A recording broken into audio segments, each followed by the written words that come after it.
Hello friends, welcome back to my channel. और आज के इस वीडियो में मैं आप लोग के साथ में शेयर करने जा रही हूँ कि मैं रात को अपने किचन को कैसे क्लीन करती हूँ, कैसे साफ़ करती हूँ, ताकि अगले दिन मुझे अपना किचन बिल्कुल टिप टॉप हालत में मिलता है, ताकि मैं उसको फिर से यूटिलाइज़ कर सकूँ और एक अच्छे और नए दिन की शुरुआत कर सकूँ। तो देखिए, रात में खाना वाना खाने के बाद में इस तरीके की हाल होती है मेरे किचन के, मतलब बिल्कुल मेस सा पड़ा होता है, क्योंकि दिन भर उसको यूज़ करते हैं। हालांकि मैं मतलब टाइम टू टाइम उस पर हाथ मारती रहती हूँ, लेकिन उसके बाद भी चूँकि किचन का एरिया मेरा छोटा है तो इसलिए मुझे थोड़ा ज़्यादा ध्यान रखना पड़ता है। तो सब कुछ करने के बाद सबसे पहला काम जो था कि जो भी गंदगी थी, छिलके वगैरह थे प्याज के, आलू के, वो सबको मैंने साफ़ कर लिया। और इसके बाद ये जो बर्तन की बास्केट थी, इसको मैंने खाली कर दिया। होता क्या है कि तुरंत मैं बर्तन नहीं लगा पाती हूँ, क्योंकि ये जो मेरी रैक है ना, इस पे पानी की वजह से जंग लग रहा है। तो इसलिए मुझे डर लगता है कि कहीं ये टूट वूट ना जाए। तो इसलिए जब थोड़े से बर्तन ड्राई हो जाते, सूख जाते हैं साफ़ करने के बाद, तो उसके बाद मैं इनको सेट करती हूँ। और कुछ बर्तन मुझे रैक में लगाने होते हैं, तो इस वजह से भी मैं उनको सुखा देती हूँ। अदरवाइज़ क्या होता है ना, रैक गीला हो जाता है।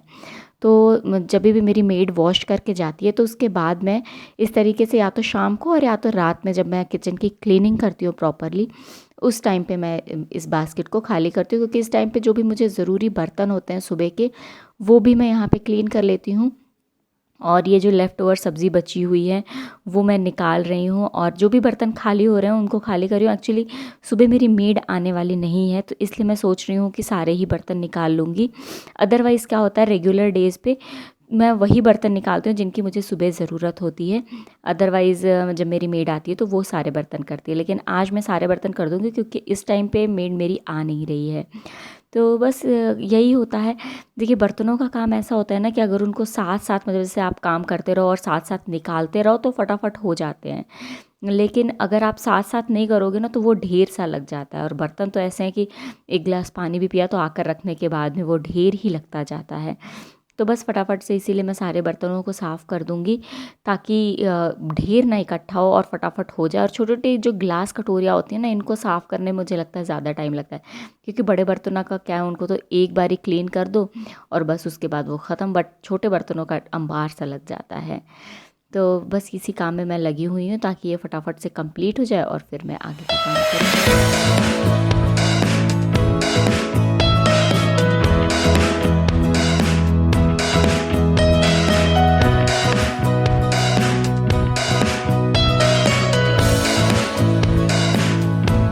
सो फाइनली धुलते-धुलते सारे बर्तन हो गए ख़त्म। अब जो क्लीनिंग का सबसे इम्पॉर्टेंट पार्ट है वो शुरू करना है। मतलब सबसे पहला जो काम है वो है बेसिंग को क्लीन करना, और उसके बाद बाकी चीज़ों को क्लीन करना। तो मेरी बेसिंग ना बहुत ज़्यादा गहरी है।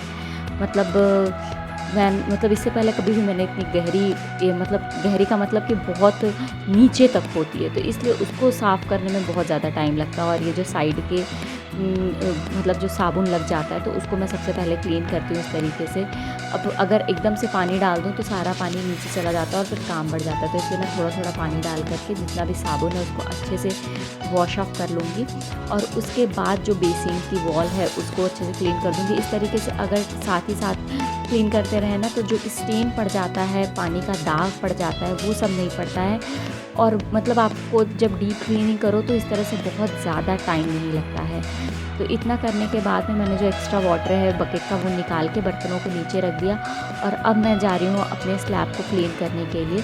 तो स्लैब को क्लीन करने से पहले सबसे पहले मैंने जो भी इसके स्टैंड्स थे उसको निकाल करके और मैंने नीचे रख दिया। और अब मैं ये स्लैब को अच्छे से साफ़ करूँगी।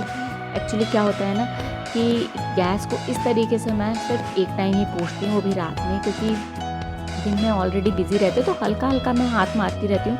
बट इस तरीके से जो प्रॉपर क्लीनिंग होती है कि स्टैंड्स को हटा करके और अच्छे से क्लीन करना, पहले सोप लगा के और उसके बाद फिर इस तरीके से कपड़े से क्लीन करना, ये सिर्फ एक ही टाइम होता है। तो इसलिए मैं अच्छे से कर देती हूँ, क्योंकि तेल का, हल्दी का, ये सब दाग लगा रहता है, और अगर टाइम टू टाइम इसको क्लीन ना किया जाए तो वो सारा स्टेन बहुत ज़्यादा पड़ जाता है। और इसी के साथ साथ मैं एक हाथ टाइल्स वगैरह पे भी मार देती हूँ, क्योंकि कभी कभी क्या होता है ना, कभी कभी क्या, यूजुअली हमेशा ही जब हम लोग सब्ज़ी बनाते हैं या कुछ भी, तो चिपचिपाहट जो होती है वो जाकर इसी टाइल्स पे लगती है, और इधर से थोड़ा सा मेरा पानी बैक फ्लो कर जाता है। तो इसलिए उसको भी मैं टाइम टू टाइम हटाती रहती हूँ, अदरवाइज़ क्या होता है ना, पानी इकट्ठा हो जाता है और फिर उसको साफ़ करना बड़ा दिक्कत हो जाती है। और फिर से मैं ये स्लैब को बहुत प्रॉपरली क्लीन कर रही हूँ।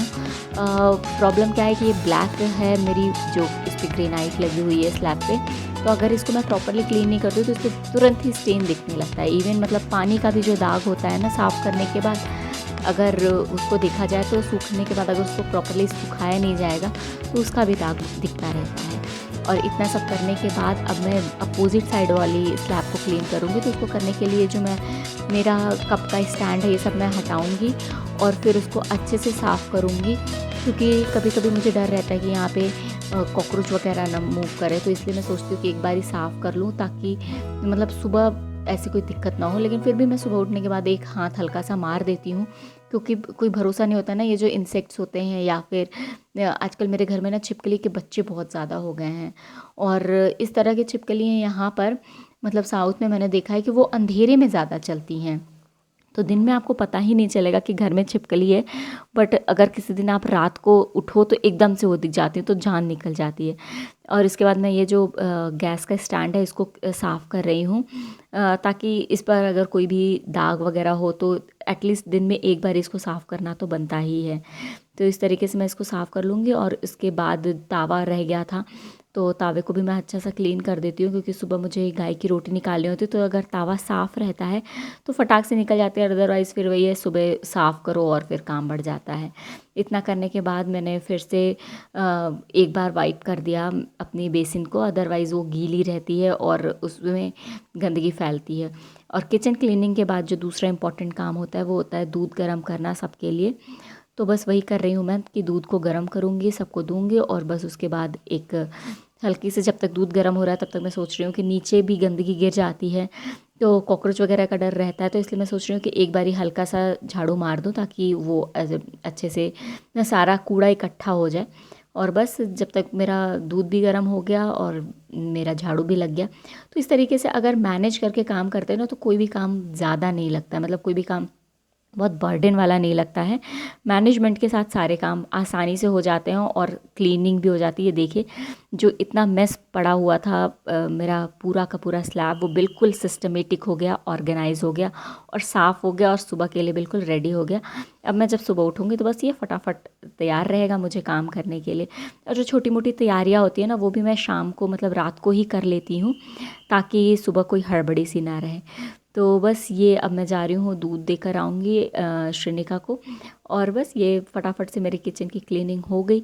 छोटी सी जो किचन की तैयारी है वो भी मैं अभी कर लूँगी। और अगर आपको ये वीडियो थोड़ी सी भी पसंद आई होगी तो लाइक करिएगा और सब्सक्राइब करिएगा। ये मैंने चने और स्प्राइट्स भिगा दिए सुबह के लिए।